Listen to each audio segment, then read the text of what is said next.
Good morning, everyone, and you're very welcome to the third post-Brexit cross-border custom Q&A webinar brought to you today by InterTrade Ireland. This webinar will focus on customer requirements and provide your business with an update on the cross-border trade post-Brexit.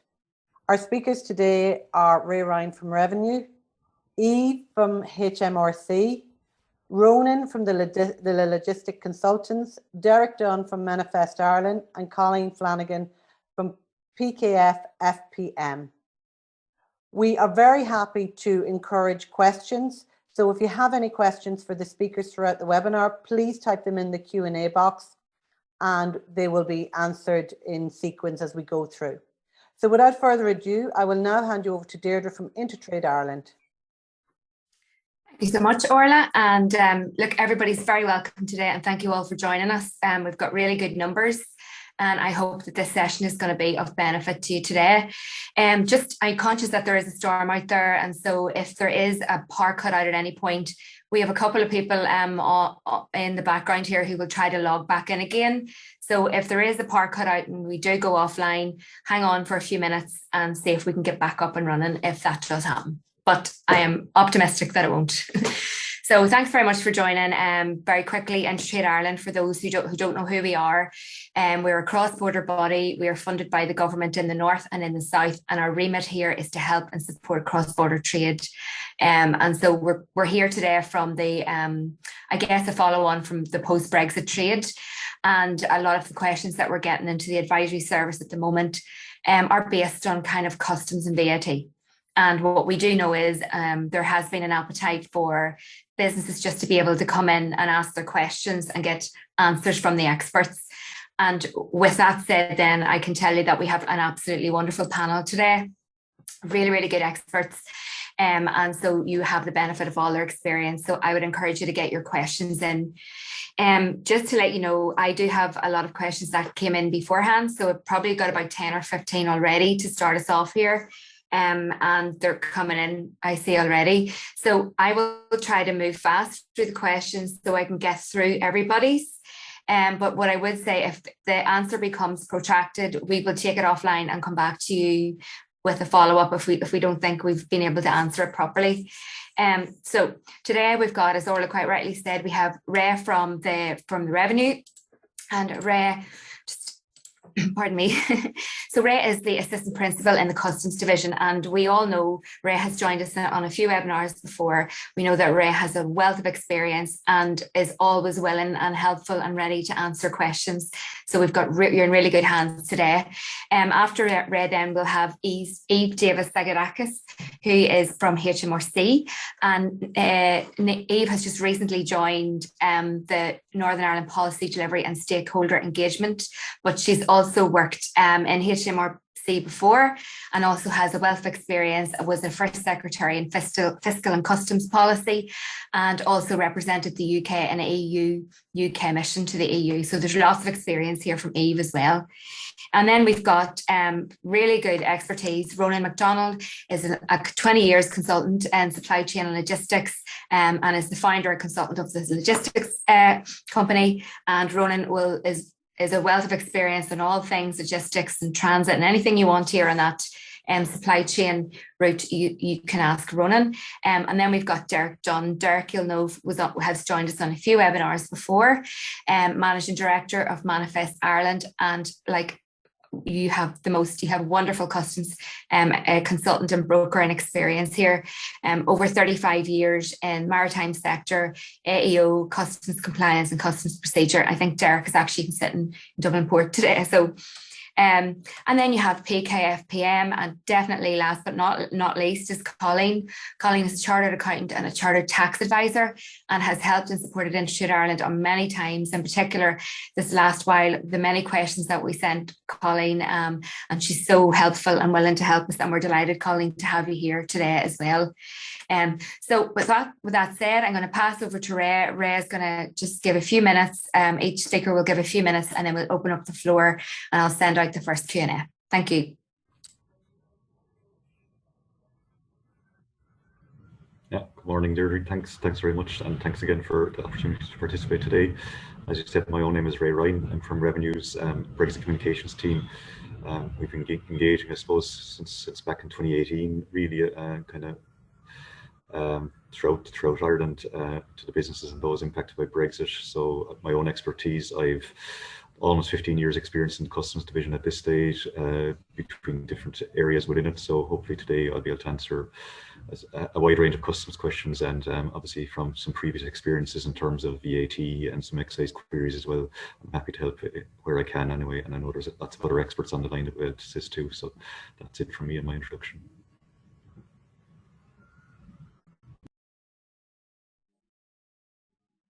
That's brilliant. Right, I nearly forgot where I was there. So thank you so much. And then I'll just hand over then to Eve. Hi, Eve. How are you? Hi everyone, lovely to be here today. So my name's Eve Davis Sagadakis, and I lead on stakeholder engagement in relation to the Northern Ireland Protocol, but have also been involved in the policy delivery of the protocol as well. I think it's fair to say that I will hopefully aim to cover as many of the questions that you pose as possible, but anything that I can't answer, I will definitely take away and try to provide an answer where possible. I don't have much by way of VAT and excise expertise, but again, if there are specific questions coming up, I will do my best to answer them, and if not, take them away.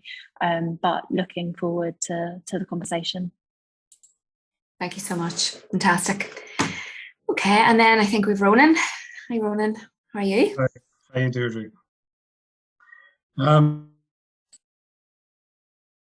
Yeah, so Ronan McDonald's my name, from the Logistics Consultants.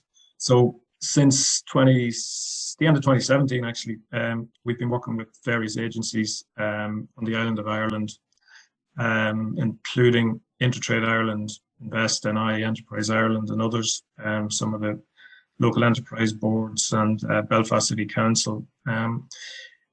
Just working with client companies, initially preparing them for Brexit, and during 2021, dealing with some of the issues that have arisen. I suppose just in terms of what's happened,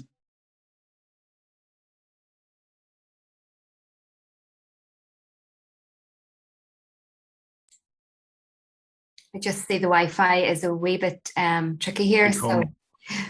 It's become more complicated since consequently businesses have had to learn quickly and have had to adapt. In terms of, we've all become familiar with commodity codes and rules of origin, etc. Businesses have had to understand the rudiments of completing customs declarations. So in the Republic, either engaging with customs agents and processing declarations, or processing declarations in-house, and in Northern Ireland dealing with TSS. And a lot of businesses have had to engage with supply chain partners as well to try to overcome issues. And in terms of adapting, they've had to review their supply chains, in some instances having to find new sources of supply. Businesses have been through GB, and in some cases having to pass on price increases to customers. In terms of the shift, I suppose some people will be familiar with the numbers. Trade from GB into the Republic of Ireland is down 21%. Interestingly, trade from Republic of Ireland to GB has increased by 23%. In terms of cross-border, and I suppose the focus today is largely on cross-border. From Northern Ireland to the Republic of Ireland, the value of imports has risen by 60%, which is astonishing. And in the other direction, from the Republic to Northern Ireland, up 48%. And also there has been a shift in terms of more product coming in from Europe, mainland Europe, into Republic of Ireland. And also on that side, from a logistics perspective, there has been a significant shift to using direct ferries, moving product to and from the island of Ireland to mainland Europe. There are some further changes coming 2 from January 2022, which I'm sure will exercise some companies. So hopefully we can answer as many questions as possible today, but as others have said, if necessary, we can take some of those questions away and answer them offline. Thanks very much. Great, Ronan. Thank you so much. Much appreciated. And then next, I think we have Derek. Hi, Derek. How are you? Just have to get you off. Make sure we unmute there. Yeah. No, thanks very much, Deirdre. And good morning, everybody. Delighted to see such a big turnout for this morning's. And I think that's a real credit to the people that have joined the webinar, because it shows us there's an interest in what's happening and what the changes are, etc., coming down the line. So yeah, Derek Dunn is my name. Manifest Ireland is our company. We're a customs broker based in Dublin Port, and we've basically expanded as Brexit has come along to meet the requirements. And I was hoping today that we'd get that opportunity just to share some of the experiences that we've seen in the past 12 months, and also the challenges that we see coming down the line. And I suppose just to plant those seeds for people to have a think about it and to consider it. One is in relation to Incoterms. Incoterms are essentially a standard set of rules for international trade. And because of the customs element now, trading with UK and Ireland or EU is like or is international trade. So it's very important when you're buying and selling to agree Incoterms with your clients. So everybody then has an expectation and understanding of what their responsibility is in the role. So I equate it to like when you hire a car and you have your contract and it's pre-ordained, and everybody knows exactly whose responsibility is what. And Incoterms are the same. Once you agree those terms, you know who's responsible for the clearance, you know who's responsible for the transport, who's responsible for VAT and duty, etc. So Incoterms are really important to have a good understanding of. The other one, and this is from experience over the past 12 months, and I call it the 3 A's: accuracy in your customs declarations, audits, Revenue and HMRC are conducting audits, and accountability. And at the end of the day, while you may be using a broker, you may be using a supply chain provider to carry your goods and to clear your goods, the accountability rests with you, the business. So it's very important that you've got an understanding of what other people are doing on your behalf and how they're doing it, and etc., because it is your company that will have the audit and will be held accountable. So make sure you understand what other people are doing on your behalf. Don't just assume that it's okay. That leads on then to your supply chain partners. I've heard described 2022 being described as the year of transport, 2021 being the year of the trader having to prepare customs declarations, etc. Now the transport providers are going to have to step up, particularly with the changes which are due in the UK in January 22 with the introduction of GVMS. We'll also see the pretty much the requirement for pre-entries before goods are shipped. And also on the food sector, we see the introduction of IPAFs and requirements there. So again, to start thinking about that, how they affect your business, have a conversation with your supply chain providers, see how prepared they are. You may be prepared, but there are parts of the process which they need to complete. You need to understand that they're ready for that. So just a few seeds to plant there for people to have a think about. And as I say, if they come up in the Q&A, great, we'll be happy to deal with them. Brilliant. Thanks so much, Derek. I think we already have some Incoterms questions in the Q&A. Oh, that's great. So hello, Colleen. How are you doing? Hello, everyone. So as Deirdre has explained, my name is Colleen, and I am a senior manager working across PKF-FPM's tax and business advisory teams. So at PKF-FPM, we've been working with clients for just over a year now to help them manage the impact of Brexit on their supply chains. And what's been, I suppose, particularly surprising for us is the volume of VAT challenges that clients are experiencing. And as many businesses on the webinar here today will know, when you're moving goods cross-border, the VAT challenges are often inextricably linked with the customs challenges.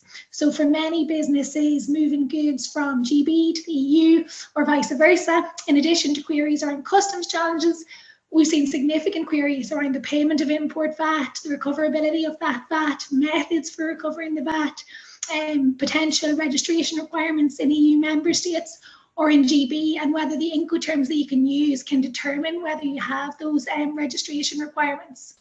From a Northern Ireland perspective, the fact that under the Northern Ireland Protocol, Northern Ireland remains aligned with the EU in terms of VAT and goods, that's caused a significant amount of queries too. So we've been working with our clients to ensure that they have an understanding of these kind of post-Brexit rules and can remain compliant, not only from a customs perspective, but from a VAT perspective also. So hopefully we'll be able to deal with some of those questions on the call today. Fantastic. We're so lucky to have all these knowledgeable people with us today. So in the interest of time, I know that the businesses here will really want to move fast and get their questions answered. So I'm gonna keep going quite fast. We've got to 1:30, and I'll do my very best to try and be fair and get them in sequence. So I'm going to go to the ones that were asked in advance. So very first question is, and this is open to any of our providers on the call to answer. We currently have an application for a comprehensive guarantee submitted through the CDS Trader portal. And the application has been open for 2 weeks with no response. So the question is, what are the pitfalls that you would know about that would cause a delay or rejection of this application, and any tips for getting it completed and approved? Potentially, maybe that's a Ray question, is it? Yeah, Ray. Yeah, thanks, Deirdre. The CDS will be the customs decision system that all authorizations are applied through. So yeah, it will be for me. Yeah, in terms of the applications, there is a time limit on them under the Union Customs Code, so it will be about 30 days, I think, for some, and 60 days to 90 days for others. But the majority of cases, they do go through, and you do get a notification back. And I'm not aware of any issues in the system at the moment. But usually, there's different authorizations in it, so it could depend on what the authorization is. So let's say for deferred payment, there's no contact made with the applicant until all the checks are carried out in the background. So usually there's an instruction after that, and there's a follow-up with the financial institution then to complete the comprehensive guarantee, because the majority of applications would need a financial institution guarantee as well. Some of them do have cash deposit, but some of them have financial guarantees. If it's linked to a special procedure, then it's actually sent to a local customs officer to deal with and to review, so they know the businesses that are applying for it. So again, that can take time, but usually there is a bit of interaction between the local customs officer and the business at that time anyway. And again, going back to that financial guarantee link to it, there is contact detail. You can contact comp guarantee at revenue.ie, COMP guarantee at revenue.ie, and they'll give you an update on the status if you want. They're open to questions. Just in terms of pitfalls, what I would do in advance of doing the declaration on the system, the application on the system, is contact that unit, because they're the will be dealing it and managing it. So if there is an issue, rather than sending it back, if you can send them some of the details in advance, or if you're unsure on a particular aspect of it, just ask the question. They are available to deal with them, and it makes it easier in terms of it's not a formal application process that you submitted then if there is errors with it, because it goes back and forth through the system. Whereas if you're satisfied with the final application, then submit it, and then the process is a bit smoother. But you can contact them in any case. Another aspect I was talking to them recently actually on it was that if you are in the process, just have contact with your own financial institution if you are awaiting the guarantee. So at least you can have everything kind of signed off with them, that they're aware of what could be coming to them. And especially if it's an urgent case that you want to get this authorization for a particular reason and get it done quickly, that at least if the financial institution are aware that there may be a request coming into them, that they've everything lined up on their side as well. So that's it from a revenue perspective anyway. Super, great advice. And we'll share that email address as well at the end. Okay, thanks, Ray. So the next question then, I'm going to move quick, is I'm a Northern Ireland car dealer who brings cars in from GB to Northern Ireland, sell them on cross-border into ROI to non-VAT registered customers. The cars are VAT qualifying cars. Should I be reclaiming the VAT when I bring them into Northern Ireland? So I think that's potentially Colleen, is it? Yeah, so I suppose this will depend on in which way the vehicle is purchased from GB. If you purchase the vehicle under the second-hand margin scheme, typically VAT won't be reclaimed. You won't have been provided with a VAT invoice. If, however, you didn't purchase the vehicle under the margin scheme and you're applying UK VAT on the supplied ROI, then VAT should be recoverable in the UK. One thing I will just point out is that this is a really, and we'll be very familiar with this, is a very topical area in that the EU have pushed back a little bit on the use of the margin scheme, and import VAT if the ROI customer could potentially have additional requirements once the vehicle's registered in ROI in terms of additional declarations, proof of customs declaration on the movement of the goods into Northern Ireland, and then also likely an additional VAT liability. Thanks so much. It kind of leads on to the next question, Colleen, which will either be maybe yourself and or so the next question then is, secondly, ROI Customs and Excise VRT office are looking for a STAD document for importing. So does this person have to provide them, and how do you go about getting these documents? That would be Ray. Yeah, I can cover from the revenue aspect Yeah. unless Colleen wants to come in first. Or sorry. Sorry, just to note, I suppose from the Northern Ireland perspective, the supplier would expect will have to provide the customs declaration on proof of customs duty paid on the movement of the good into Northern Ireland, and then the customer will be responsible for the filing of the supplementary declaration in ROI. Is that fair enough, Ray? Yeah, it's exactly it. Basically, the proof that the customs formalities are completed on arrival into Northern Ireland, and then because of the issue with the second-hand margin scheme flying, there is a supplementary declaration required in advance of actually registering for VRT. Brilliant. Okay, so next question then. Finally, this is the last car one. If a car comes from GB to Northern Ireland this year, 2021, and is registered in Northern Ireland, but is then sold into ROI, are there any other levies or VAT that needs to be paid on top of the VRT? Yeah, so that comes back to what we were just saying there. If the second-hand margin scheme has been used, or even if full import VAT's been paid on the movement of the goods into Northern Ireland, there will still likely be an additional liability on VAT in ROI, as the Revenue Commissioners want to see that VAT at 23% has been paid on the import value of the car, so the purchase price plus transport insurance, and then any customs duties payable. Great, thank you. There is information on the there is information on the Revenue website that kind of breaks down the steps of it as well, and the actual form and the details you need. So anyone from an ROI side that's involved, it's useful to have those. I can send on the links afterwards anyway, so you can share them. Fantastic. Yeah, we'll include that in the follow-up, and then that would be great. Just mark that down, Ray, so don't miss that. Okay, so the next thing then, we import substantial volumes of product. So this is hi-fi equipment from multiple suppliers in the UK into Dublin, okay?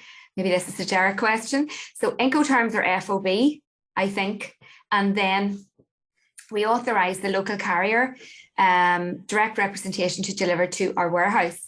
The local carrier in Dublin emails us a demand for payment for their clearance fee, duty and import VAT, if applicable. Payment must be made to the carrier before they deliver to the warehouse.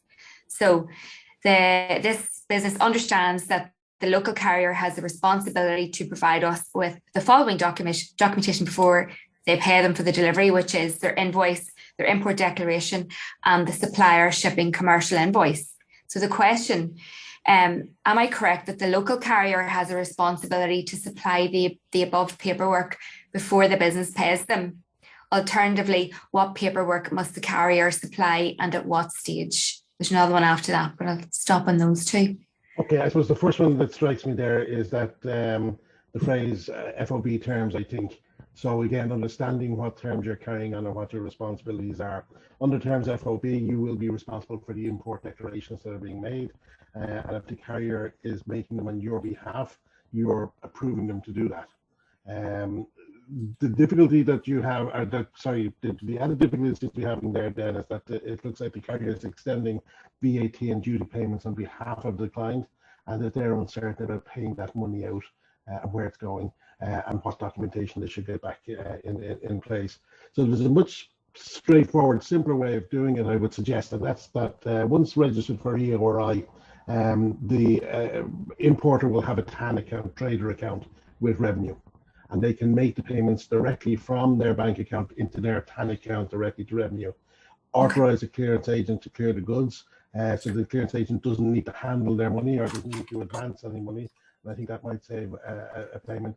And the other important one as well, and I've seen it being ignored in a number of cases, is that there's also a VAT postponement opportunity as well when importing goods. You don't need to pay the VAT up front if you're registered for VAT and you've got a good VAT record. You can postpone that payment until your next VAT return.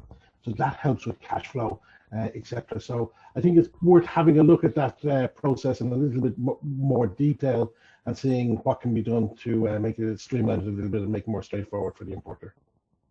Brilliant, really good. Okay, so finally then the last piece of that question, is there a legislation or any revenue rules, haulage codes of conduct, some artifact that spells out what documentation the local carrier must supply to the consignee? Yeah, I was just going to come in there actually after Derek, just in relation to, he referenced that Eori number, and I think that's key to it. Make sure that your Eori number is on the declarations, because even if you're not getting provided at MRN, in the revenue systems, you actually get a weekly transaction list for every declaration that your Eori number has been listed on. So again, that's useful. One, that you're making sure that anything that's listed there is actually your movement. There hasn't been an error that you've been listed someplace where you shouldn't have been. And then secondly, you can do that track and trace in terms of, you'll be able to see the agent that was declared, but an agent shouldn't be able to do a declaration without having you given permission to revenue. So there should be you should have signed something with them. And again, it goes back to that in terms of the agreement between that agent or declarant and the end customer, there should be an agreement in place, direct or indirect, but there should be understanding of what that means. And it's the follow-up in terms of what the declarant is responsible for. They should be able to provide you with the MRN details, even a copy of the details on it. It just depends on what way they're doing the declarations. If they have multiple items, what seemed to be the question there, I think. As Derek said, if you are using your TAN account, then you will get a monthly statement as well, which will show the costs, so any customs duty or VAT paid, and a list of those too. So there's two options: a weekly transaction list you get anytime your Eori number is used as the importer or exporter, but then if your TAN number is used, you'll also get that monthly statement as well from revenue, so through ROS, Revenue Online Service. Great. And just, is there any revenue rules, legislation, like where would you go to get the rules basically? There's guidance in relation to direct and indirect representation. There's an e-customs notification. I don't know the number off the top of my head. It was updated recently enough, but I can get it and send it on afterwards too. Okay, let me know for that then. Okay, that's great. Okay, so we'll move on. Thank you so much. VAT question, I think. So if a company is based in ROI and they send the goods to GB, should these be zero rated VAT? Although the company based in the EU is registered for VAT in the UK, VAT should not be charged on the invoices, question mark. So there's two questions there. Colleen or Eve, I think, maybe. Yeah, so I suppose this one can be split into two kind of categories. Firstly, it'll depend on the value of the goods. So if we look at values, consignments with a value of €150 or 135 sterling or less, we'd expect UK VAT to be applied at the point of supply. Where the consignment exceeds that value, yes, agree that on the movement of the goods from ROI or EU, it would be zero rate as an export, but it's really important then to consider what's happening when the goods reach GB. So that'll depend on the Incoterms. So it'll be import VAT payable, and depending on the Incoterms, either the supplier or the customer will be responsible for the payment of that import VAT. If the customer is responsible, then if they're a VAT established and VAT registered business in the UK, the postponed VAT accounting, as Derek mentioned, hopefully will be available. And if the supplier imports those goods into the UK, they need to be really careful in that the subsequent supply of the goods, once they're in the UK, can create a VAT registration requirement and a need to apply UK VAT to that supply. So just really important to look at your Incoterms and see who is responsible for the payment of import VAT in the UK. Great. Okay, that's brilliant. And just as a matter of interest, so if you use different Incoterms, would that alter your VAT liability when you're moving cross-border, Colleen? Potentially, exactly. So if you deliver X works, for example, and your customer is responsible for the payment of import VAT, then ultimately you're unlikely to have a VAT registration requirement or a need to apply UK VAT to that supply. If you use an Incoterm such as DDP, DAP in certain circumstances, then potentially if you import the goods into the UK or into the EU, then you still own those goods when the goods enter, and the subsequent supply of the goods is a domestic supply then and can attract UK or EU VAT, creating registration requirements. Okay, thank you. Okay, thank you. So another one then. So is it possible for Northern Ireland ROI businesses to reclaim VAT in other EU member states, / UK, if they are not UK VAT registered there? Yeah, so it is for ROI businesses, and they can continue to use the electronic VAT refund system that they would have used prior to Brexit, where ROI businesses incur VAT in GB. There is a process there through a Form 64A, but it's a paper-based process and a little bit different to the electronic VAT refund system that most traders would be used to. For Northern Ireland businesses, if they incur EU VAT on goods, then they can continue to use the electronic VAT refund system using their XI VAT number. But if they incur EU VAT on services, then it's a directive or a procedure called the 13th Directive Procedure, which really just means that it's a paper-based form, which is submitted directly to the authorities in the relevant EU member state. Great, thank you. Okay, so listen, anybody who's asking questions, don't worry, we're going to get to them. We're just nearly through the first set that came in advance. There's about 3 more left here. So a company selling in ROI, so they're selling to Northern Ireland, so it's a B2B sale. The Northern Ireland company requests a delivery address in the UK, Scotland or Wales. Who is responsible to declare to UK Revenue? Delivery terms CIF. It's all about the Incoterms. So just repeat that question. Yeah. Do you need me to repeat that one, or? I think if it's CIF, that was what I was going to say. It depends on the Incoterms, and when you mention CIF, then that means basically the responsibility for the seller is up until they arrive at the port in the UK, and then the buyer has the responsibility for the rest.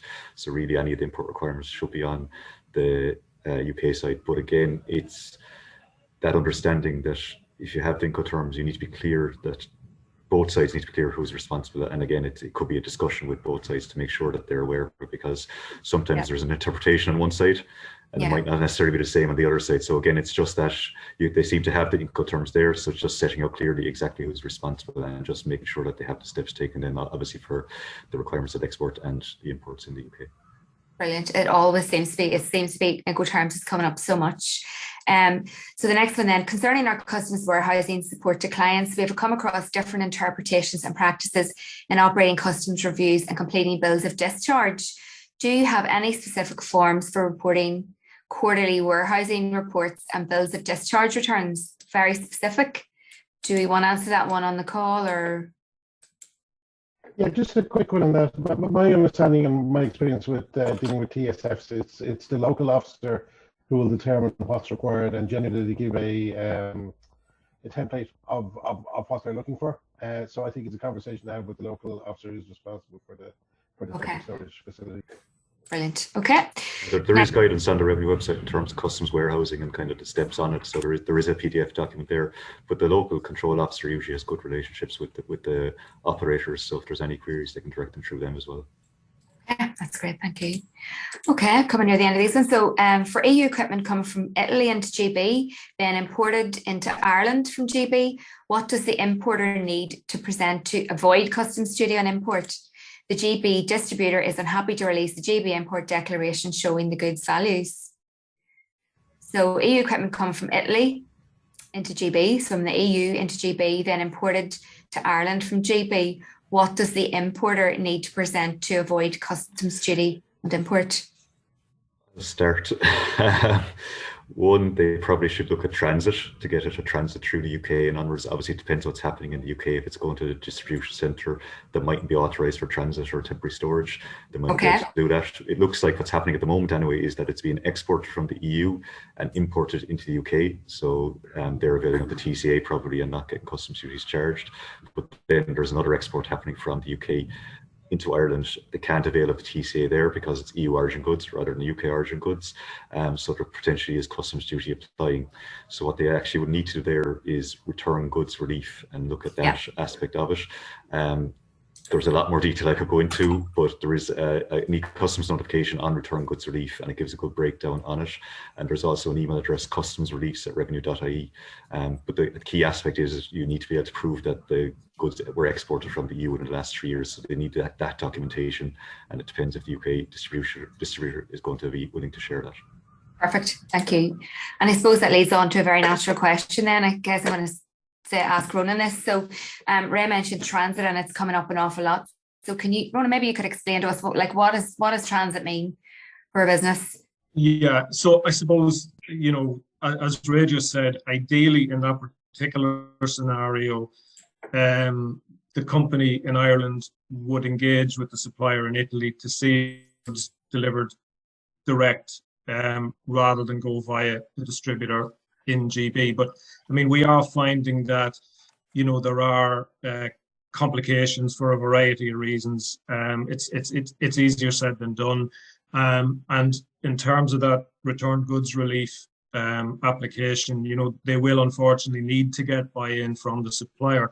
So I suppose transit then is something different, and some businesses don't fully understand this. They think that because the goods come through a warehouse or a distributor in the UK that tariffs won't apply in Ireland, whereas one way to get around that is to avail of a procedure called transit. So this allows goods to move between 2 points in the customs territory without paying tariffs and taxes at each point. So in this case, you could have a truck, let's say, leaves Italy, comes via the Channel ports, can cross Great Britain and enter Ireland without payments. Now, I suppose the benefits of transit,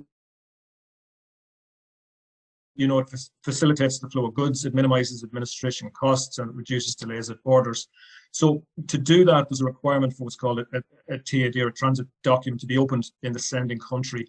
And then the consignment passes through various offices of transit at the borders or at ports and arrives at the intended destination. The document is closed. So it can start at what's called an office of departure in the sending country and end at an office of destination.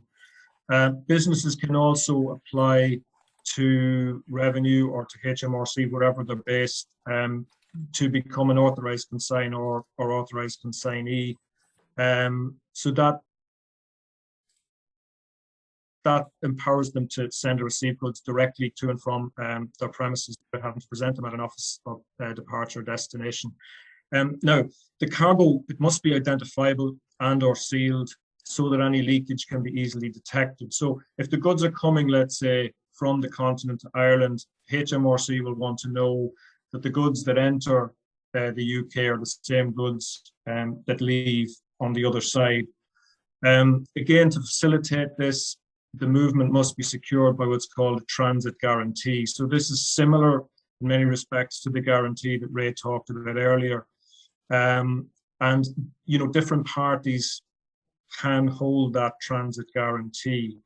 And just by rule of thumb, I suppose it should cover the duty and VAT liability for all goods that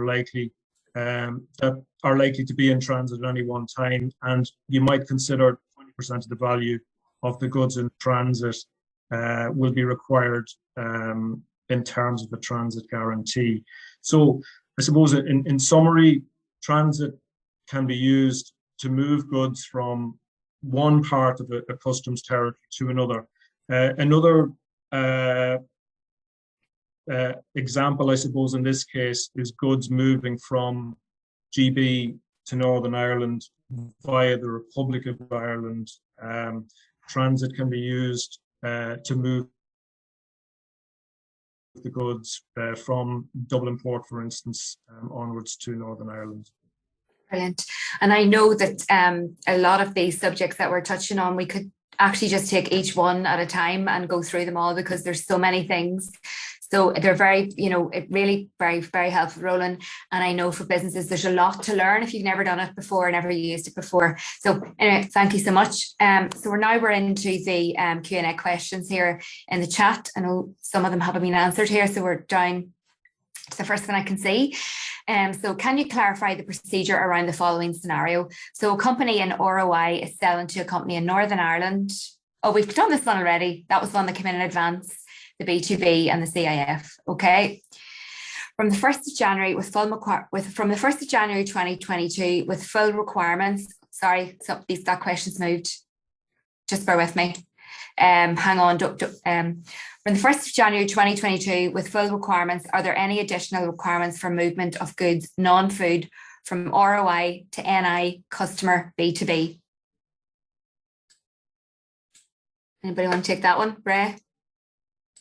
Yeah, there's no change in terms of any goods moving between Northern Ireland and ROI or vice versa. Okay, that's great. Go to the very next one here then. So will an ENS entry safety and security declaration be required from the 1st of January 2022? Is this done by export or import agents? I would need to know, so where your business is based and where you're buying and selling from. So I think, so I'll read that one again. So will an ENS entry safety and security declaration be required from the 1st of January 22? Going to assume that's a business importing into the UK. Is this done by an export or import agent? Anybody want to answer that one? Yes, I can pick that up. So I think the short answer is yes. For 1st of January next year, ENS declarations will be required. There's a lot of work going on at the moment around updating the border operating model to inform traders as much as possible on that. I think that may have already been published, in which case I will show the guidance. If not, it is due to be published imminently, and I will share that when I can. Brilliant. Thank you so much.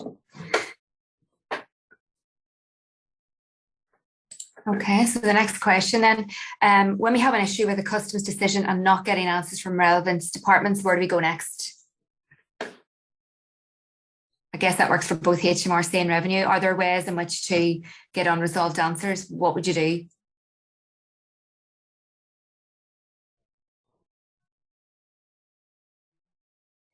So if you have an issue with a customs decision, I know there's a customs decision system, is there, Ray? And yeah, sorry, I was talking, I was muted. Oh, sorry, right, you know that, I couldn't see.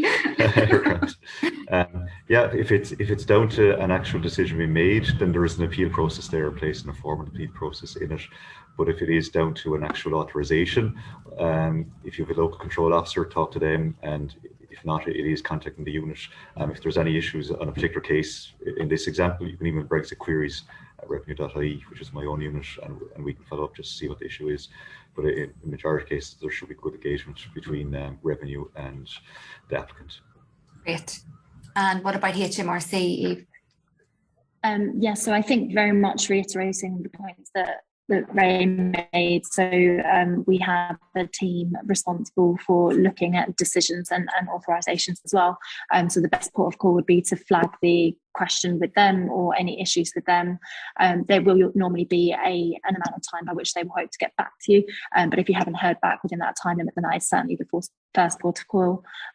Second point, if you're still finding issues and tracking down the right people, I'm always happy to hear from you. But I would say that the unit is probably the best point of contact as a starting point. Okay, thank you so much. And is there a contact or anything maybe we can follow up on that or after? Yeah. Okay, so the next question then, sorry, these questions, we're being very efficient.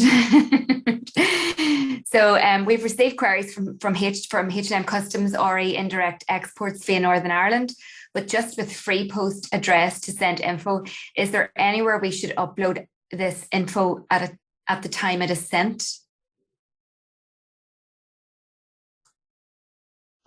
So about Indirect exports, Eve, you taking that one? I'm taking it, but only in the sense of I can't answer that question off the top of my head, and I would need to check in with the team on that as to what would be helpful. No problem. We'll come back to that one then. Deirdre, what I think the issue might be is for exports which are leaving ROI via an NI port, Larne or Belfast or whatever, Right. and HMRC are now reaching out to the exporters asking for proof of export, which would be post the event.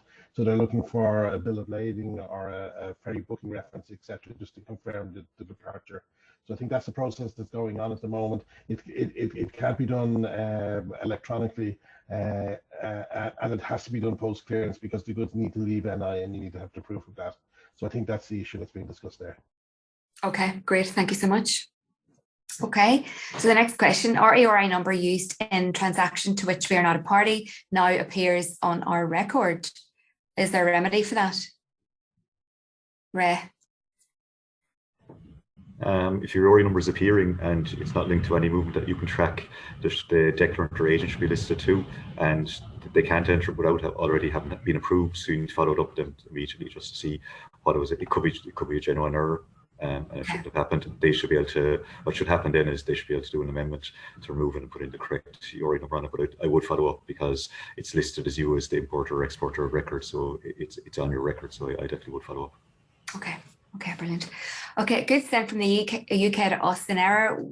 Right, I'm not sure where this business is based.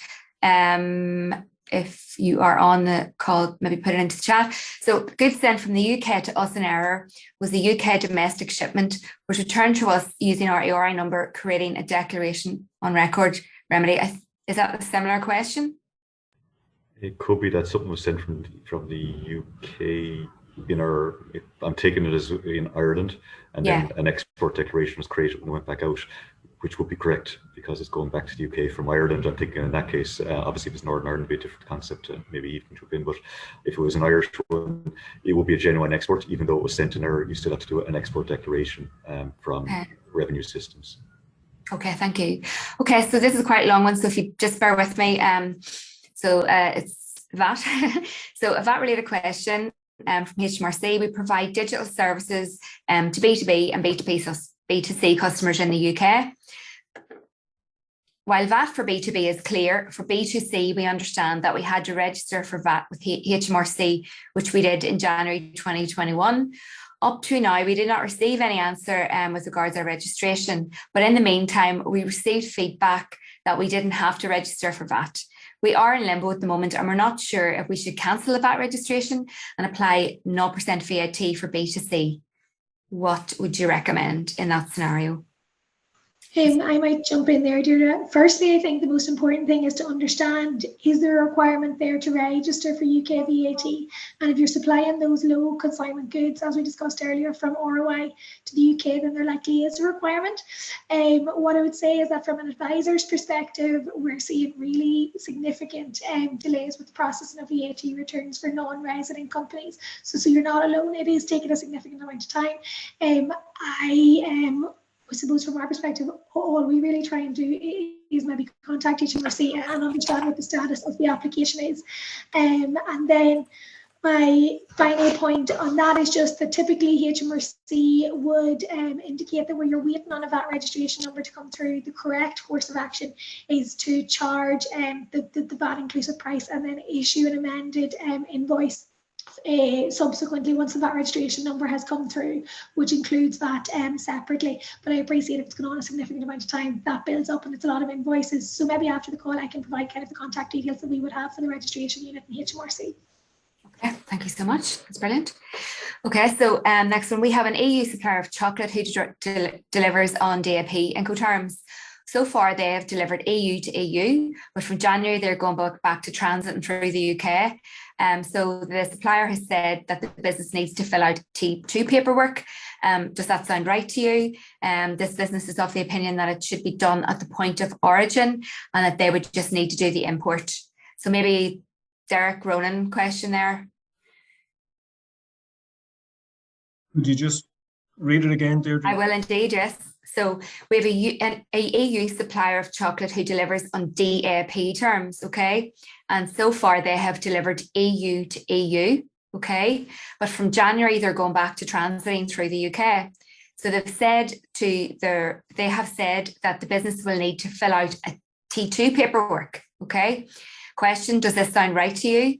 And then the business is of the opinion that this should be done at the point of origin and that they just need to do the import for Dublin.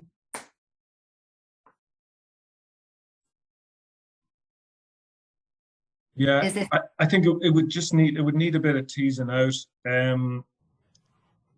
mean, effectively the T2 would need to be raised at the point of origin. You know, as I said earlier, there's a number of steps in the process. So, you know, it needs to be raised where the product is being delivered from initially. There are third-party specialists in this transit area that can provide help with this and can provide the guarantee as well. It might be worth engaging with somebody like that, you know. We're just looking at the Incoterms on it, and this is where Incoterms kind of commit to their own DAP, delivered at place. So that's very clear that the supplier's got to deliver them at, presumably Dublin, somewhere in the Republic of Ireland. So getting the goods to that point will be the supplier's issue. So therefore raising the T2, and raising a T2 is a very efficient way. I think we've seen a lot of traffic drifting from EU to EU routes, Dublin to Cherbourg, etc. I think the land bridge is still a really important piece of infrastructure that businesses and transport operators drifting back to. So we've seen more and more demand for T2s and T1s. But in this particular instance, because it's DAP, it's up to the supplier to get the goods to that place. Yes. The T2 will be part of getting it to that place. So I would see that being the responsibility of the supplier. Great, thank you. Just and I to think, add, sorry, go on ahead, right? If the T2 is raised, it should be raised at the point of origin, usually by the person in that country. Even if the T2 is raised, it's closed on arrival then in Dublin Port. It doesn't actually need any import declarations. So that's just something to bear in mind too, that if it's delivered, and again, that place would need to be defined in their own agreement. Is the place Dublin Port or is the place their premise, that type of thing. But the other thing is, just because they mentioned they're actually going from direct routes from EU to EU through the UK, the GVMS has been introduced the 1st of January too. So if they are going through the UK, that have SI Brexit to deal with on their French side, to the kind of notifications on the ferry there, they'll have GVMS going into the UK, they'll have GVMS exiting the UK, and then they'll have PBN going into Ireland too. So there is additional requirements there. So it just will be useful to flag it to the supplier that there is other considerations outside of just that T2 as well. Okay, thank you so much. So there is more change right ahead in the early part of the new year. It just seems very apparent that Incoterms and who owns the responsibility is seem to be coming up as a common theme. And if we do find that in the sessions, we'll come back and maybe do some sessions on those things. I just want to take a little bit of a stop here for a moment, because we also have Denise Marin, who is part of the Brexit Advisory Service, project manager in the team. And Denise can just give you a bit of an update on the supports that we have, because we do have support for businesses if it's getting too complex and you need to work through your supply chains or different particular scenarios. Denise is going to give you a little bit about what we can do to help. And obviously there's lots of support out there. This is just, this will just be the InterTradeIreland. Denise, hello, how are you? Thanks, Deirdre. Hi, everyone. So just a reminder from the Brexit team here in InterTrade that there are supports. The two main ones being our Brexit 2020 website and the Brexit Voucher. So the digital content web, brexit2020.intertradeireland.com. Don't worry, I'll drop it in the chat box just so you have it. But we're seeing a lot of traffic to the website, in particular Incoterms. I know it's been discussed a lot. Commodity codes, trade routes. The website has got plenty of frequently asked questions, plenty of how-to guides, and then we've got links to all the relevant sources, revenue, trader support, HMRC, what have you. So it is a good starting point, and it's a good site to make reference to as well. And then our Brexit voucher support, it's still open for applications, so you can apply online. It's 2,000 sterling or €2,250 of consultancy support for guidance on Brexit issues. So quickly, the eligibility is cross-border trader. If you must have an established trading history, less than 250 employees and less than 50 million turnover. So we've got a panel of experts to choose from across a range of areas, your supply chain, customs, VAT, and also training as well as practical training.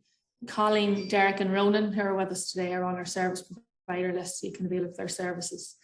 And just to say, going forward, anyone that is registered for today's event, I'll keep you up to date in future webinars. Hopefully we'll have some more in the new year, and I'll just drop the website, the Brexit 2020 website, and the application link on the Q&A box here as well. And just remember, any other queries it's not answered, brexit@intertradeireland.com. We'll try and help you out or guide you in the right place. All right, so back to you. Fantastic. That's great, Denise. Thank you so much. Okay, so next question. We are an NI pet food company who regularly send to GB. How can we bring back returned goods without a health cert having been raised? So NI pet food sent to GB and bringing back returned goods into GB without a health cert. It's a very specific one there in relation to Irish or EU import regulations. I would suggest a conversation with the Department of Agriculture to get clarity on that. The fact that they are return goods, I think the original export health cert should be sufficient, but it depends where they've been in the UK and everything else. So I think it's one, because of the detail that's in it, would require a bit of clarity from the Department of Agriculture. Great. I'll just mark down that because we'll send the links out as well for that. Okay, next question then.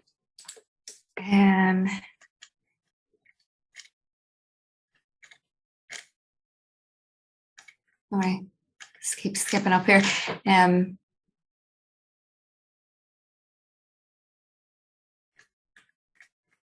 Just bear with me a moment.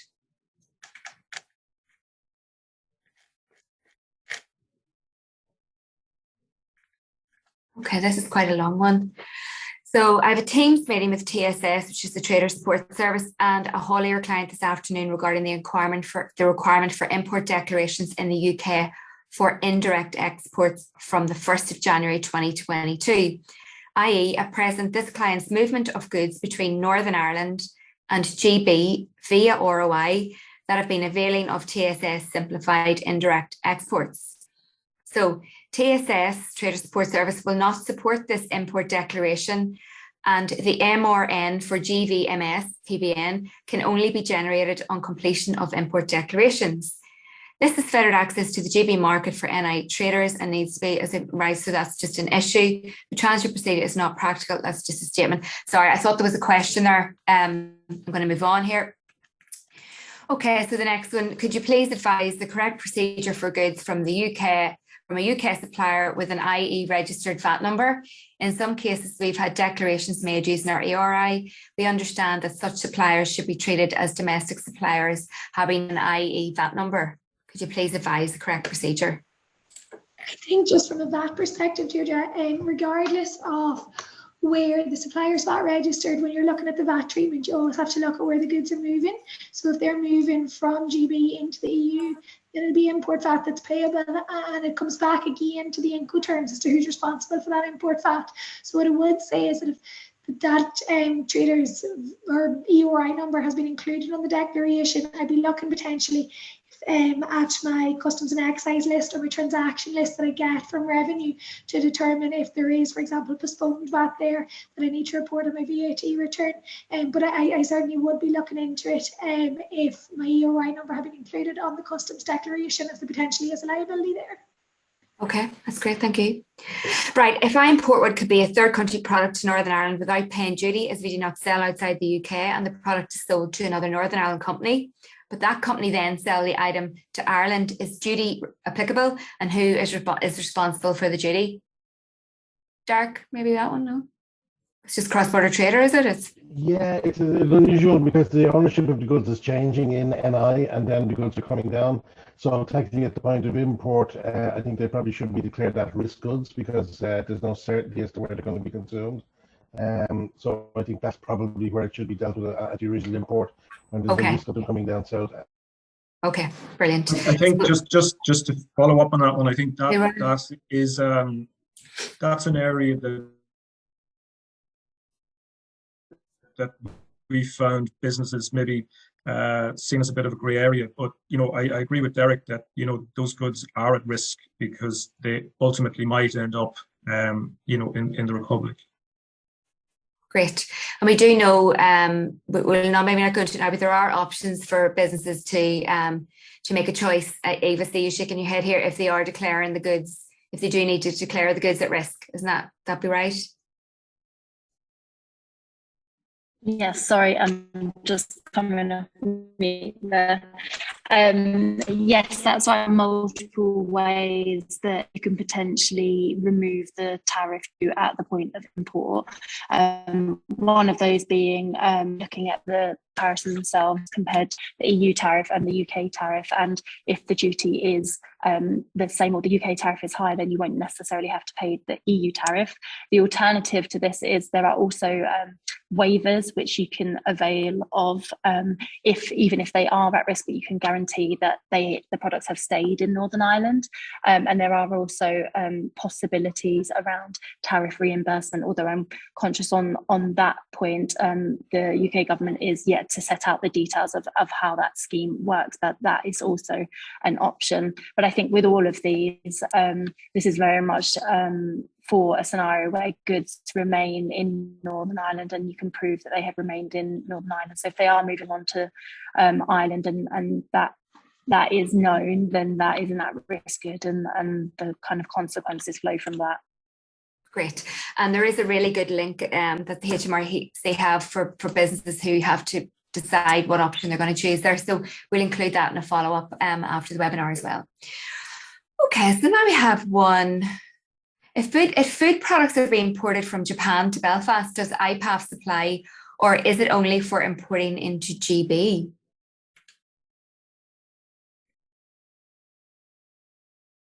So Japan to Belfast, rest of world to Belfast, does IPAF supply, or is it only for importing into GB? It's the best of my knowledge here that IPAS will apply because it's replacing traces which would have been applicable to those goods when they came in pre-Brexit. So IPAS would be a requirement. Okay, great. When you look at trade beyond the EU, I mean, Northern Ireland is covered by UK trade deals. So, you know, I'm pretty sure it's GB. Great, thank you. Bear with me.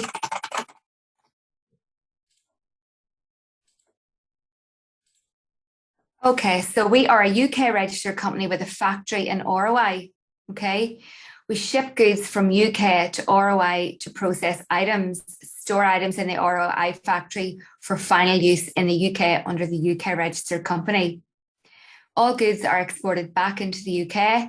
We are applying to use the inwards processing. Is this the best way to manage the goods processed and warehoused in ROI? Want me to read that one again, or? Yeah, I can jump in there. Okay. Yeah, it does seem appropriate if they're processing goods in Ireland that they use the processing authorizations. If they're storing goods, though, it should be customs warehousing too. It's not. You shouldn't be using the processing authorization for just storing goods. So there has to be some kind of processing done to fall under that category, and that would form part of. I know we mentioned already the customs decision system and the applications there. There would be details required there in terms of what's happening on the processing side, and then obviously the customs warehousing side. So if you are importing goods just for storage, it will suspend any payment of duties and VAT, and then when they're re-exported, that's the process done for the storage of goods. Great, thank you so much. Okay, so for goods being imported from GB to Ireland that go yellow routed, what is the process for getting this cleared and how long should it take ideally? This business is seeing huge delays, up to 2 weeks to get the goods cleared, and also the logistics issues uplifting the goods to start with. Yeah, sorry, just to add to that one, Deirdre, yellow routed goods are goods which have an interest from the Department of Agriculture. Okay. And when the Department of Agriculture are split up into the various different sites, and depending on what the product is, there's food products, there's forestry, there's animal-based, there's plant-based, then you've got port health as well involved with foods getting into the supply chain.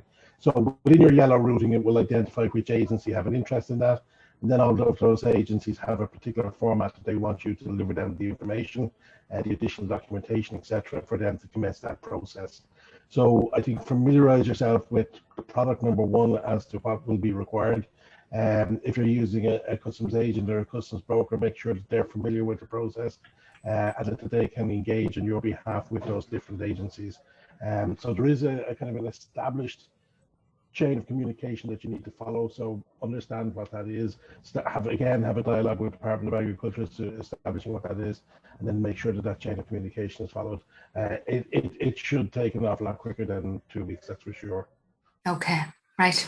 Okay, listen, I know we're running really tight for time. We're actually a wee bit over time. I was just going to say the same, Deirdre. Yeah, if you have to go, Ray, shout. I'm going to just try and get if for anybody who could stay on for another 5 or 10 minutes, I'll try and get a few more questions, but I'm going to go really, really fast. So this is like a really, you know, that roundup thing where they do really quick answers. It's just be fast, okay? So can you check from your Roz account all the items that have VAT postponed on them? Anybody? Yes. Yes. Okay. Is there a test system? There's What's that, Colleen? a transaction list that Revenue should provide, and I understand it's available through Ross. And similarly, there's a postponed import VAT statements through CDS and HMRC's government gateway. Brilliant. Is there a test system available yet to create GMRs for Irish export to GB using the UK import ERN? We're going to skip that if we don't have an answer. Just Deirdre, I don't know if there's a test system, but it's straightforward. I mean, consignments coming into Northern Ireland from GB have been using the system since the start of the year. But one thing that's important is that hauliers must first be registered with We missed this. Registered GVMS. with GVMS. GVMS, yeah. Yeah. So they'll need a GB Eori number as well. So just to get onto that now, you know. Okay, so that's an important message for the haulier then. Okay, how do I get an amendment made to EP? My software no longer has access to it. I've been ongoing query for 6 months. I've emailed all the various departments and still not resolved.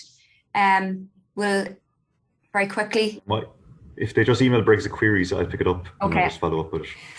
Okay. Brexit queries, sorry, revenue.ie. Right. Manufacturer based in Northern Ireland selling goods under the DAP terms to the UK and to the EU. What changes for us to be aware of from the 1st of January 2022 for goods moving to the UK and the EU, including IE? Goods are not of animal, plant, or food. So they're not of animal, plant, or food origin. So changes in January 2021 if you're not moving food and you are moving to the UK and the EU, including IE. What's new? I can pick that up very quickly, but just to say a lot of this detail is provided in the border operating model if you're talking about moving goods into GB or moving goods from EU to GB. I would say between Northern Ireland and Ireland, there won't be any change whatsoever. So it's more if you're exporting and importing goods into other EU countries that the border operating model will apply. But I think short answer is there will be new things being introduced from a customs perspective on importing to GB, and the border operating model will provide that information. We will send the links out at the end of the webinar as well. Look, Just whatever sorry, question. just to add to Go on that, ahead, Derek. Yeah. There's some really good case studies in that border operating model which shows particular model. Pick one out that suits your business and it'll give you some really good clarity. Fantastic. Okay, just want to say to the businesses here who have asked questions and we haven't got through to the answers. I'm so sorry. I really wanted to get through to them all today, but we do understand that there is an appetite here for this kind of session, and we will do a few more. Sorry, we'll do a few more of these as we go forward. Sorry, I've just lost where I am here. Bear with me.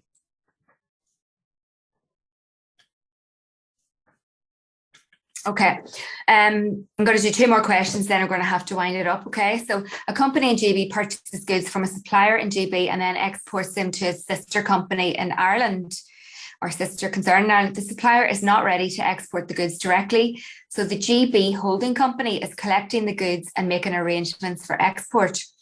While filling in the AIS in Ireland, who should be the exporter? Question. And if the exporter is the GB holding company, then is transfer pricing applicable? So I see Ray has yeah, it's not straightforward. No. But if they send in a query to Brexit queries, I can follow up in terms of transfer pricing. I just won't be able to answer that. But again, Okay. it's really that Incoterms should really be specified in that as well.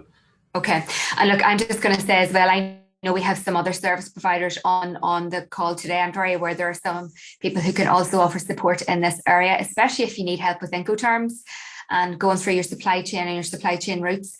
And you think that you do need a consultant to work through this with you, you do have an option for support. So we'll stop here. Very last question. I'm very sorry that we've had to cut this short. So when importing from GB, is it necessary to get SAD docs from the courier firm for parcel type deliveries? Or is it sufficient to check against the C&E weekly trans list?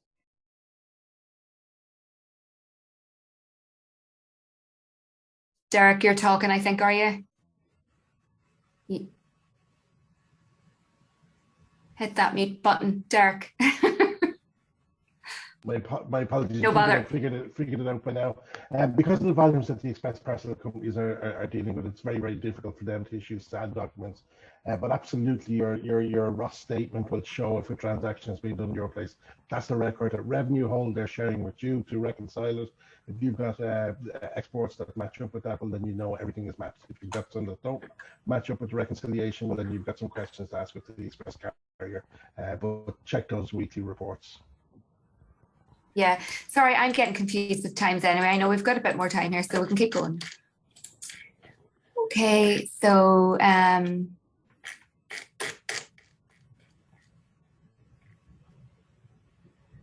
for all shipments received from carriers, i.e. FedEx, DHL, is it mandatory to keep archive of import-export files? They don't share these don't share those kind of files to us. If your importer of record, if your Eori number is used, your importer record, you do need to have records. That's the way I'd say that. Especially, you're going to be subject to post-clearance checks, customs audits, even for VAT purposes. Any records you have in relation to it, you should keep and should follow up with express carriers if you're not getting them. Great, thank you. So we've a bit more time. I think we'll get through a few more questions. Is there any new requirements for exporting biscuits to the UK? From what I can see, the issues are around fresh food and meat or dairy. Can't find anything on the confectionery. Is this a Southern company? I'm assuming a Southern company exporting biscuits to the UK? They will need to look at the bill of materials very closely, because the chances are there are dairy ingredients or other ingredients in there that might have a bearing, and it's very specific to particular products. So, you know, I think they're going to need to look closely at the bill of materials. Okay, and is it the case that some of the businesses from January 2022 need to register on IPAFs and then the export health certificate comes later on in the year? Is that right? For importing into the UK? Anybody? No. Export health certificate comes into place from the 1st of July. It's in place for some products already and has been since January 21. But then for the rest, there's a kind of a rolling application in from the 1st of July onwards for the rest of the year. Okay. Sorry, 2022. Okay, so we will send out a little bit of information just on that as well. And that's all associated with what's changing in January 2021 and then the phased grace periods. Okay, so the next one here, we're struggling with the turnaround time, again, of orange, yellow, red route into Dublin Port. Even with all the requested documentation uploaded in AIS, we find we're chasing a few days to obtain clearance. It's having a huge impact. Is there anything we can do to expedite these things? I can just follow up on that. It sounds like, Wonder.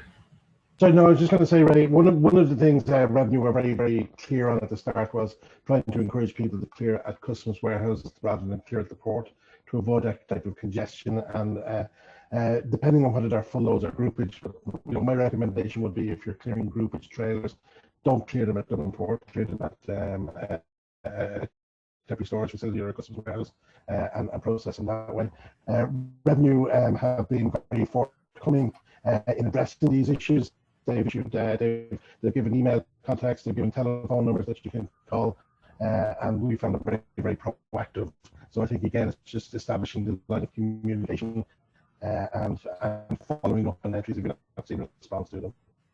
Yeah, that's what I'm going to say, that there's contact details, especially if it's yellow like that. If the goods can move through the port, I'd advise you try and get TSF in that. But if it's SBS related goods, contact not just kind of one by one, just have a few cases together, say I'm getting experience with these particular products coming in on a regular basis, and contact if it's DAF from a HSE, and they're the same, they'll try and help you and see where the issues are arising. If you're getting the documentation in advance, there may be another reason, but just it does sound like they have certain steps taken, but just follow up maybe with a few cases and give them examples if it's consistent. Okay, thank you. Okay, so one here for Eve. So this is the UK to IE movements from the 1st of January. And the question is, will GVMS be needed for such movements from Liverpool, Heysham and Holyhead? So providing all export entry numbers for this declaration. Do you want me to read that again? Because I know you maybe can't see the question. Yes, please. Okay, so from the UK to IE movements from the 1st of January 2022. So the question is, will GVMS be needed for such movements? So from Liverpool, Heysham and Holyhead, providing all export entry numbers for this declaration. So for export movements from the UK to Ireland, export requirements will apply. So where traders will need to interact with the GVMS in typical circumstances, that will be the case for the UK and Ireland movements. That should already be the case, though, given export requirements haven't changed for movements between the UK and Ireland. Brilliant, thank you. Okay, so the next one. I thought the ENS for UK imports was only required from the 1st of July 2022. Yes, that is correct. That is my mistake. So July is the introduction date for safety and security. It's fiscal customs declarations that are 1st of January. Perfect, okay. So I'm an ROI customs agent and my client wants to know, is it possible for goods destined for ROI that are shipped from Carnarvon in Scotland to Larne in Northern Ireland, can these goods be cleared on AIS or TSS only? So an ROI agent, is it possible for goods that are coming into ROI shipped from Scotland to Larne in Northern Ireland, can these goods be cleared on AIS or on TSS only? Sounds like the end customer is in Ireland, so I might just take the piece. The only way to clear an AIS would be if you're using transit declaration. So you have a transit declaration from Scotland via Northern Ireland into Ireland at a relevant authorised premises, and then you do a customs import declaration on AIS. The only option to clear in Northern Ireland will be on customs CDS customs declaration system. If you have the relevant access and relevant agent to do it there and clear at the point of importation in Northern Ireland. TSS, Evil for jump in anyway, is only available for Northern Irish registered businesses. Okay, thank you. So a car made in the US, Mercedes in 2020, is imported into the UK in the same year, 2020, last year. Does this qualify for returns good relief to Ireland now? No. If it was in Northern Ireland, if it was in Northern Ireland, it doesn't apply because it was considered be in the EU, but if it's in the rest of GB, no. Okay, thank you. As a Northern Ireland-based company, Clarity and VAT to be charged 23% VAT rate to ROI customers not registered for VAT, or NI VAT at 20% VAT. That's Colleen, maybe. Yeah, this is probably a wee bit too general. It'll very much depend on the goods, services being supplied. Often where it's a VAT registered customer in ROI, they can self-account for the VAT. But again, we just need to have a look at whether it's a good service and what the nature of the good service is. Thank you so much. Brilliant. Okay, can the ROS output from C&E be used as a reconciliation tool by the companies to ascertain the number of declarations filed under their Eori? Sometimes a few declarations are not captured under ROS statements, hence asking about the reliability of these reports. The reports are pulled from our AIS and AP systems, so the import and export systems. So they are what's on our record from a revenue point of view. So if you do have discrepancies, I would follow up first with the declarant or agent that's supposed to be doing the declarations. But then if you still find something, there is an e-customs accounts at revenue.ie that issue those statements, so they may be to follow up if there is something that you're seeing is obviously missing. Great. And we do have another question here where the business is asking for us to just go in here to provide direct contact details for chat for the HMRC VAT registration unit. So we'll follow that up after the call. Okay, so the next one is to clarify the earlier question regarding the declarant TNT, having used our ROI Eori number to clear a consignment from the UK to ROI to which we are not a party. This could be too specific. We didn't authorise TNT to act as declarant. Since October, we've tried unsuccessfully to engage with them to correct the declaration and have it removed from our record. So far, it's been without success. Declaration remaining on our record with an awaiting supplementary comment on a ROS. Goods were confirmed delivered to the ROI address, and commercial invoice shows both parties with no reference to us other than our ROI having been incorrectly used. So there's no question here. That kind of puts on when I open insofar as your supply chain partners, you need to make sure that they're what you're doing. And You're cutting out a little bit. Drill down Derek. Individual. However, here's somebody who's been, promoted and has a declaration against them. That's why there's something that will have to be put. Right, okay. I'm going to take that question because offline here because we didn't hear that properly, Derek. It was a wee bit crackly, that was all. So next one, how exactly should the postponed VAT be accounted for in your ROI VAT return? So the VAT due will be box T1, the VAT reclaimable will be box T2, and then the net value of your goods imported will be in box PA1. Great. Okay. So the next one here is just about the goods at risk. What if the NI doesn't know that the goods will be sold on to ROI? Again, that's apportionment as far as I know. Again, we will send out the links to that where the business makes the decision as to what they can declare they're selling at risk. But we'll send that one out. Hi Ray, GB suppliers selling to IE, should they be adding either GB VAT rate to the commercial invoice, or under DAP terms, should they be adding IE VAT to the commercial invoice? We understand if included on the invoice, a customs broker should declare such on the IE import entry. Yeah, the commercial invoice shouldn't really include UK VAT. I know Colleen touched on it earlier, because it's being exported. Obviously, depending on the values, but the majority will be exported, so zero rate for UK purposes. So that's commercial invoice you'll be using. So it shouldn't have the UK VAT on it. And then at the point of importation on the customs declaration, the import VAT is applied through the system, so that covers the EU VAT. Yes, I'll be glad to know we're coming near the end of the questions, so that's a really good sign. So we order goods from the UK, only a very small part of them were sent in error, but the full commercial invoice was raised on which VAT postponed was calculated. They subsequently sent out balance of goods, and again, the same commercial invoice was used. Again, VAT postponed. How does that affect us? It's all about the accuracy and the accuracy of the invoices. The invoice should reflect the shipment, not the order. So again, there's an issue that a VAT refund would have to be claimed for the goods that weren't received. Maybe Colleen might have a little better on how that process would work. No, I think, to be honest, it's the value of the goods being imported that are important here. Again, I think the first protocol will be what revenue you have on record, and that'll be clear from your transaction list on ROAS. I'd be checking against that, and if it's not clear, that doesn't tie up with your own records, then I think you need to look into a little bit more with your supplier. Okay, that's great. And I think it's probably a good time just to very quickly interject here and say on the very last webinar, a lot of questions came in, and it came very apparent that the accuracy, the way in which you store your data retention is really important. So if anybody wants to comment on that, I don't actually know the rules and regulations, but I feel we should probably mention it. So question, how long do you need to keep your customs records for? I can answer that from. Oh, sorry. That's okay. I was going to say, for a lot of customs records in HMRC, it's 5 years. So you should be counting for any of your imports and exports made for a 5-year period. Great. Ray, is that the same? Is it the same rule for? It's for revenue would be for 3 years plus the current year, so 4 years really. Great, thank you. Okay, if goods are moving rest of the world to Northern Ireland and we're using IPAFs, do we also need a CHED on traces? Who can we contact to clarify all of this? If Northern Ireland is in the EU customs territory, why are they not staying with traces? Department of Agriculture, is it? Yeah, right. For our colleagues in the Department of Agriculture.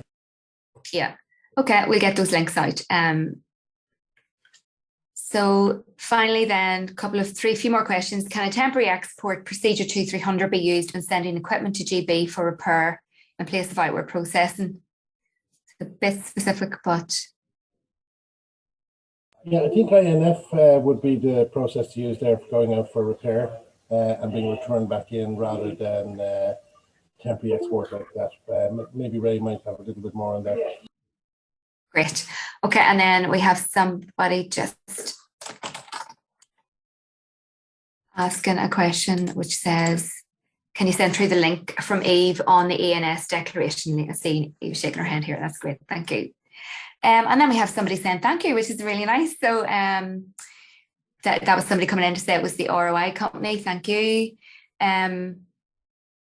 So another person is looking for an updated list on the grace periods. We do have some of that on our Brexit 2020 site, and I know they are on both HMRC and Revenue, so we'll do our best to get that out.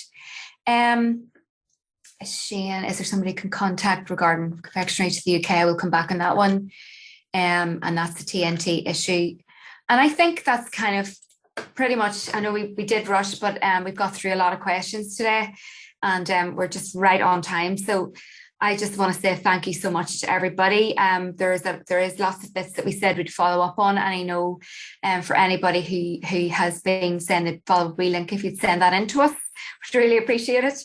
And thank you so much for all the participants on the session. We will do follow-up ones, and if we do think that there is a need for, honing down in certain topics like Incoterms or transit, perhaps, we'll look forward to doing those. Probably not this side of Christmas, but maybe in January if we can get a way to do that. In the meantime, we'll send out all the links, try to get the grace periods and anything we said we'd do. And we just want to say that we wouldn't be here today providing all this wonderful information to you businesses without the speakers who have given up their time this morning. And it's really, really valued. I know it's such a busy time. We've had a storm, we've had all that stuff, and there's lots going on out there. So I just think thank you so much to each and every one of you for taking the time to help today and just being so open to all those questions. And thank you to all the business for participating. We love the fact that you can come and join us. It's so important to us that you get something back. And thank you to OMD Consultancy, which is Orla and Megan, who help us set up the webinar, and then also Denise for presenting just on the InterTrade Ireland supports. And please keep the questions coming in, and anything you'd like us to do, we'd appreciate it if you'd let us know. If you would like to see a more, a session focusing in on things, just let us know. And other than that, I think we're probably not going to see each other on the Zoom call in a session like this before Christmas. And I think it's my first Happy Christmas, so Happy Christmas, everybody. And thank you so much. And everybody be safe and well, and thank you so much.